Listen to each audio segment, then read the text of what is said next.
Kalau orang ada di dalam gelap ya, kita nggak perlu mengutuk kegelapan. Udah tahu gelap ya, kita kutukin gitu kegelapan-kegelapan. Kalau orang di dalam gelap, kita nyalain aja lampu. Begitu lampu nyala, kegelapan itu hilang gitu.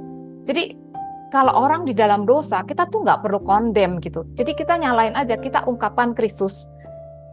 Begitu orang melihat Kristus, kita akan mengenal kebenaran itu gitu. Jadi pengajaran yang benar kita harus lihat itu yang berfokus pada Kristus. Jadi Yesus aja yang diberitakan gitu. Karena ketika kita semakin mengenal Dia, semakin melihat kepada Dia, kita akan diubahkan menjadi serupa dengan Dia gitu.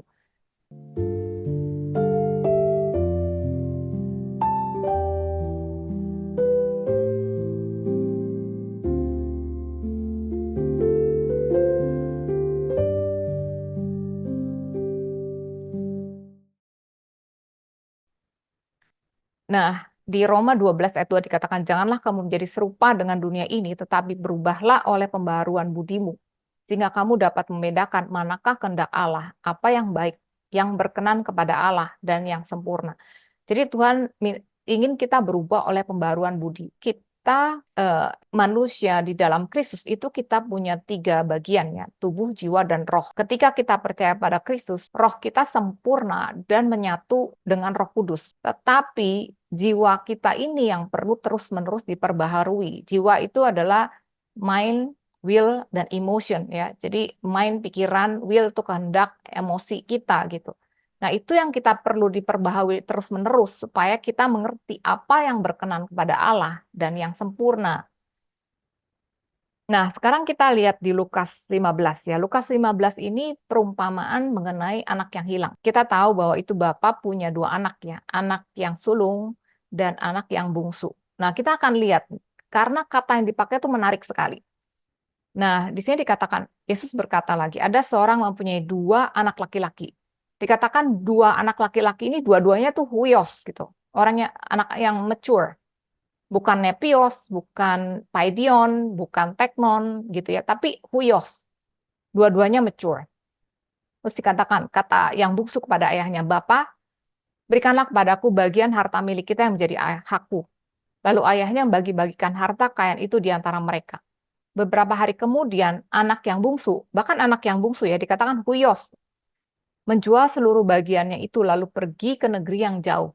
Di sana ia memboroskan harta miliknya itu dengan hidup berfoya-foya. Setelah dihabiskannya semuanya, timbullah bencana kelaparan di dalam negeri itu, dan ia pun mulai melarat. Lalu ia pergi dan bekerja pada seorang majikan di negeri itu. Orang itu menyuruhnya ke ladang untuk menjaga babinya. Nah, setelah itu dia pengen makan makanan babi, bahkan tapi nggak ada yang mau ngasih gitu ya. Terus dia bilang, lalu ia menyadari keadaannya. Katanya, betapa banyaknya orang upahan Bapakku yang berlimpah-limpah makanannya. Tapi di sini aku mati kelaparan. Aku akan bangkit dan pergi kepada Bapakku dan berkata kepadanya, Bapa, aku telah berdosa terhadap sorga dan terhadap Bapa. Aku tidak layak lagi disebutkan anak. Sini katanya adalah Hios. Bapak, jadikanlah aku sebagai salah seorang upahan Bapak. Jadi dia tuh kelaparan gitu ya. Terus dia sadar bahwa bapaknya itu sebenarnya sangat baik. Bapaknya adalah bapak yang sangat baik. Dia berpikir betapa banyaknya orang upahan bapakku yang berlimpah-limpah makanannya. Sementara di sini aku mati kelaparan. Jadi yang dia ingat, yang dia pikirin itu adalah kebaikan bapaknya gitu ya. Jadi dia bilang, ah kalau gitu dia pulang aja. Dan dia akan bilang bahwa dia nggak layak lagi disebutkan anak bapak gitu ya. Dia mau jadi upahan bapak. Karena dia tahu bahkan bapaknya ini juga generous ya. Dikasih makanan yang berlimpah-limpah kepada upahannya. Ketika dia masih jauh dikatakan bapaknya itu berlari merangkul dia gitu ya. Terus sebelum dia mengatakan mau menjadi upahan Bapak, ayah itu berkata kepada hamba-hambanya, lekas, bawa kemari jubah yang terbaik. Pakaikanlah itu kepadanya, kenakanlah cincin pada jarinya, sepatu pada kakinya. Dan ambillah anak lembu tambun itu, sembelilah dia, dan marilah kita makan dan bersukacita, sebab anakku. Di sini dikatakan huyos loh. Dia tetap, jadi sepanjang cerita ini, kalau kalian perhatikan, anak yang bungsu itu terus-menerus dikatakan huyos. Bahkan waktu dia lagi prodigal, jadi dia lagi terhilang gitu, itu tetap disebut sebagai huyos gitu.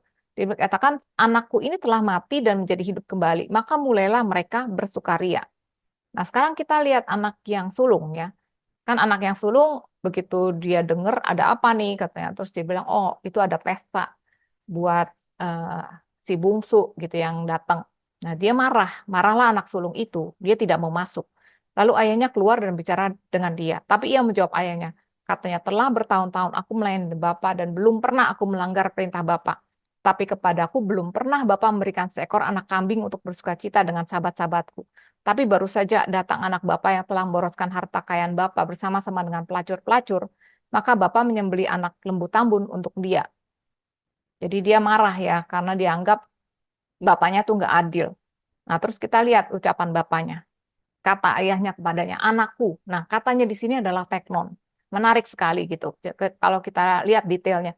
Karena di awal disebutkan bahwa dua-duanya tuh anaknya adalah Huyos. Jadi sebetulnya anaknya itu dua-duanya itu anak Huyos gitu, ahli waris. Tetapi di sini ketika si anak sulung ini marah, bapaknya itu menyebut dia teknon. Teknon katanya, engkau selalu bersama-sama dengan aku dan segala kepunyaanku adalah kepunyaanmu. Jadi ketika kita percaya Kristus, kita tuh sebenarnya Huyos, mature. Kita di mata Tuhan kita tuh ahli waris, anaknya dia, tetapi cara kita bertindak itu bisa seperti Nepios, ya, seperti Paidion, bisa seperti Teknon gitu ya. Nah, sebetulnya itulah makanya kita perlunya bertumbuh gitu. Si anak yang bungsu, menariknya, dia terus menyebut dirinya tuh Huyos dan bapaknya juga menyebut dia Huyos waktu dia balik gitu.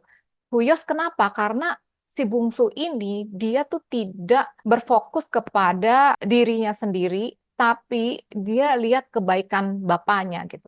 Ketika dia melihat kebaikan bapak, dia akan menerima kebaikan-kebaikan dari bapaknya gitu.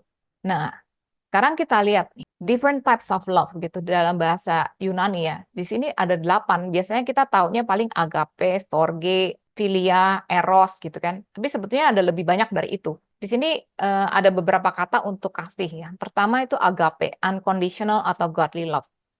Kemudian ada pragma, itu long standing atau commitment love. Biasanya untuk suami istri ya. Komitmen gitu. Storge itu family love, jadi anak dengan bapak, bapak dengan anak ya, orang tua dengan anak itu storge. Philia itu friendship, jadi pertemanan ya. Kemudian philautia, self love, jadi mengasihi dirinya sendiri. Kemudian eros, romantic passion. Kemudian ada ludus, itu playful atau temporary excitement. Kemudian mania atau obsesif gitu ya. Ini kita juga kata ini cukup familiar ya. Nah, sebenarnya ini ada different types of love ya dalam bahasa Yunani. Jadi kita bisa lihat sangat-sangat ekspresif gitu. Nah, kita lihat di 1 Yohanes 4 ayat 7 sampai 11. Ketika disebutkan Allah adalah kasih, itu selalu kata yang dipakai adalah agape.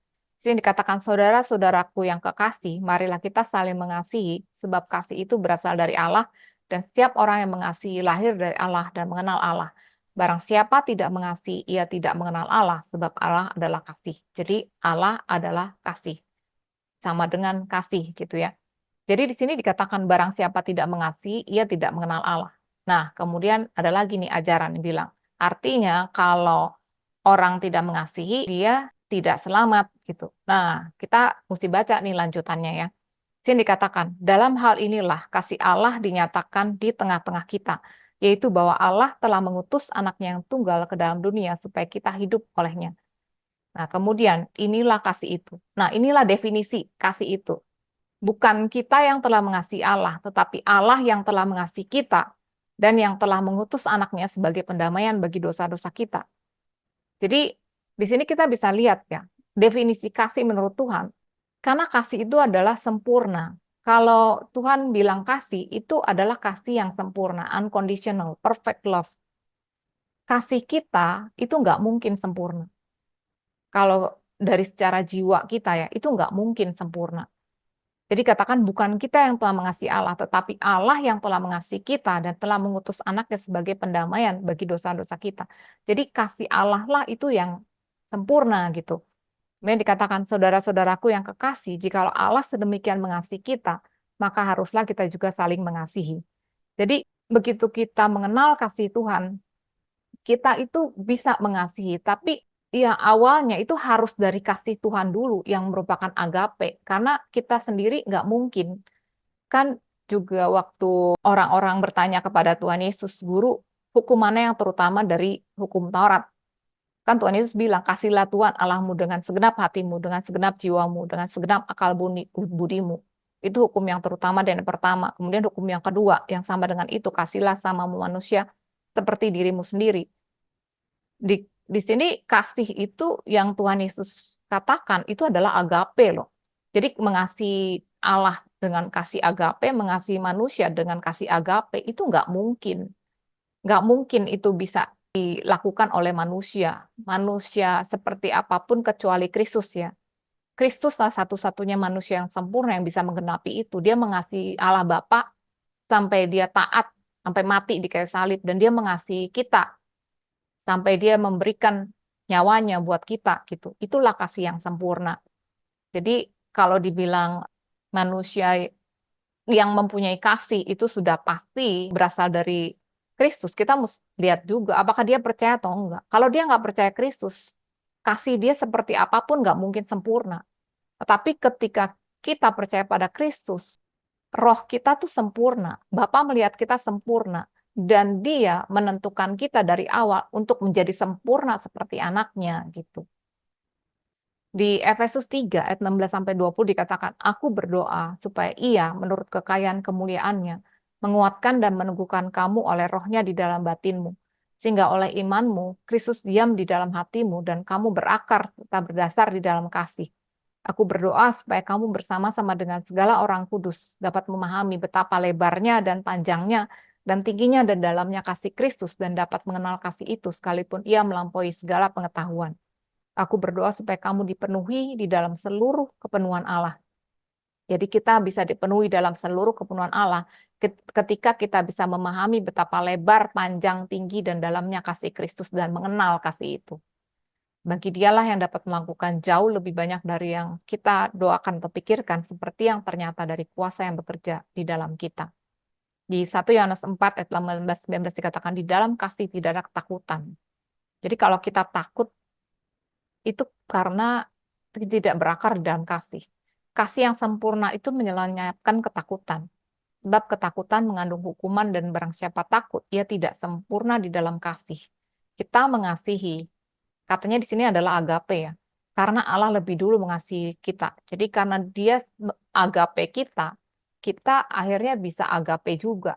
Tapi bukan kasih dari jiwa kita, tetapi dari roh Tuhan sendiri gitu. Nah, Ibrani 8, di sini ayat 10-12 ini sebenarnya nubuatan dari Yeremia 31. Jadi kata-kata yang sama yang dikatakan, "Aku akan menaruh hukumku ke dalam akal budi mereka dan menuliskannya di dalam hati mereka." Gambaran dari Roh Kudus ya yang ditaruh di hati umatnya. "Maka aku akan menjadi Allah mereka dan mereka akan menjadi umatku. Dan mereka tidak akan mengajar lagi sesama warganya atau sesama saudaranya dengan mengatakan, 'Kenalah Tuhan,' sebab mereka semua besar kecil akan mengenal aku." Jadi Roh Kudus yang ada di dalam kita itu sebetulnya jauh lebih hebat dari siapapun gitu. Kalau kita mengikuti dia, kita tuh nggak perlu lagi bergantung pada pengajaran-pengajaran manusia, apalagi ajaran yang berbeda-beda gitu ya. Kita dengar, karena kan dibilang, domba-dombaku tuh mendengarkan suaraku. Kalau kita betul-betul di dalam Kristus, itu kita pasti bisa mendengar. Dan maksudnya bukannya salah kalau kita mendengarkan pengajaran. Tapi ketika kita mendengarkan pengajaran, itu harus ada konfirmasi. Karena kalau memang pengajaran itu betul-betul dari Kristus, itu roh kita tuh akan mengkonfirmasi gitu. Ya, betul, itu betul gitu. Kita tahu itu adalah kebenaran karena kita punya roh yang sama. Tetapi kalau pengajaran itu tidak benar, itu pasti ada sesuatu dalam roh kita yang bilang, "Aduh, ini nggak benar nih. Ini nggak benar gitu. Ada sesuatu yang nggak enak gitu." Karena kita tuh punya roh Tuhan sendiri. Di 1 Yohanes 2 ayat 26-27 dikatakan, "Semua itu kutulis kepadamu, yaitu mengenai orang-orang yang berusaha menyesatkan kamu. Sebab di dalam diri kamu tetap ada pengurapan yang telah kamu terima daripadanya. Karena itu tidak perlu kamu diajar oleh orang lain, tetapi sebagaimana pengurapannya mengajar kamu tentang segala sesuatu, dan pengajarannya itu benar, tidak dusta, Dan sebagaimana Ia dahulu telah mengajar kamu, demikianlah hendaknya kamu tetap tinggal di dalam Dia. Jadi ketika kita tetap tinggal di dalam Dia, kita tidak akan diombang-ambingkan dengan pengajaran-pengajaran yang membingungkan gitu ya. Karena kita punya pengurapan yang kita terima sendiri di dalam Tuhan gitu. Tuhan sendiri yang kasih kepada kita. Nah, jadi di Ibrani 12 ayat 2 dikatakan, marilah kita melakukannya. Jadi kita semakin dewasa ya, bertumbuh. Dengan mata yang tertuju kepada Yesus, yang memimpin kita dalam iman, dan yang membawa iman kita itu kepada kesempurnaan. Jadi yang perlu kita lakukan, kita melihat kepada Kristus ya. Ketika kita memandang kepada Dia, when we behold Him, we are transformed into the same image from glory to glory gitu. Jadi ketika kita melihat Dia, kita akan diubahkan menjadi serupa dengan Dia di dalam kemuliaan yang semakin besar gitu. Nah, itulah pentingnya kita bertumbuh, berakar, dan berbuah di dalam Kristus. Jadi Kristus itu adalah terangnya. Ketika kita melihat kepada Dia, kita nggak akan berjalan dalam kegelapan. Jadi nggak gelap gitu, mumet, gelap, nggak ngerti, bingung gitu. Enggak, ketika kita melihat kepada Kristus, kita tahu itu adalah kebenaran. Jadi kalau kita mendengarkan pengajaran gitu ya, seringkali fokusnya tuh kepada dosa. Jangan melakukan ini, jangan melakukan itu. Terus kepada dirinya sendiri, kamu periksa diri kamu sendiri, kamu melakukan dosa nggak?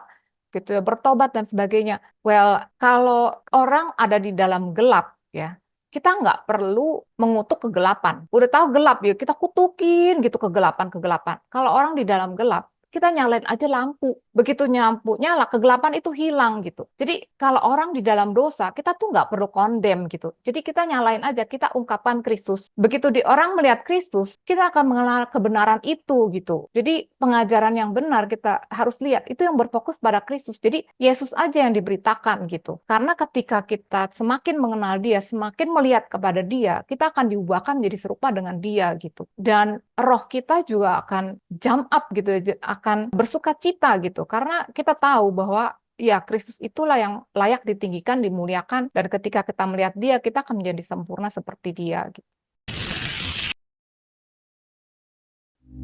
Ngomongin yang Kristen progresif, terus ada yang bilang begini, oh iya, maksudnya dia nggak setuju dengan Kristen progresif gitu kan ya. Tapi dia sempat bilang begini, iya memang tidak ada keselamatan di luar Kristen gitu ya, kecuali Lord Kristus. Yahudi. Terus aku bingung loh, kan udah jelas-jelas di Yohanes 14 ayat 6 ya, bahwa akulah jalan kebenaran dan kehidupan, tidak ada seorang pun menuju Bapa kalau tidak melalui aku gitu. Terus apa bedanya dia sama yang Kristen progresif yang bilang bahwa ada keselamatan di luar Kristen gitu loh ya. Halo semuanya, salam sejahtera, dan semoga semua dalam keadaan sehat. Selamat berjumpa dalam Grace for Indonesia. Nama saya Rita. Saya dan teman-teman adalah bagian dari kelompok sel yang bernama Sola Gracia Life Group. Kami berasal dari gereja yang berbeda-beda, dan kami berkumpul secara rutin dari tahun 2014. Di Life Group ini, kami sama-sama belajar firman Tuhan dan membahas hal-hal simpel dalam hidup kami sehari-hari. Bagaimana menghadapi tantangan hidup, dan kami saling mendukung satu sama lain.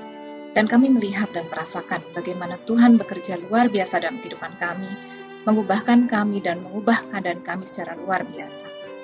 Awalnya kami berkumpul secara offline, tetapi sejak pandemi komsel kami menjadi online, tambahan lagi beberapa anggota kami pindah ke luar negeri. Jadi memang lebih mudah pertemuan online. Kemudian timbul ide untuk merekam sesi live group kami dan membagikannya kepada kalian semua, supaya kalian juga bisa mengerti dan mengalami kebaikan-kebaikan Tuhan. Dalam setiap pertemuan live group, kami punya satu topik bahasan, dan setiap topiknya kami bagi menjadi beberapa sesi video. Kalau kalian punya pertanyaan seputar topik yang kami bahas, atau ada topik menarik yang ingin kami bahas dalam pertemuan selanjutnya, ataupun kalian memiliki prayer request untuk didoakan, silakan masukkan dalam komen. Kami berharap apa yang kami sharingkan bisa memberikan semangat dan pengharapan, karena kita punya Tuhan yang luar biasa. Kalau video ini memberkati kalian, tolong di like, subscribe, dan di share, supaya menjadi berkat juga buat banyak orang. Terima kasih, Tuhan Yesus memberkati.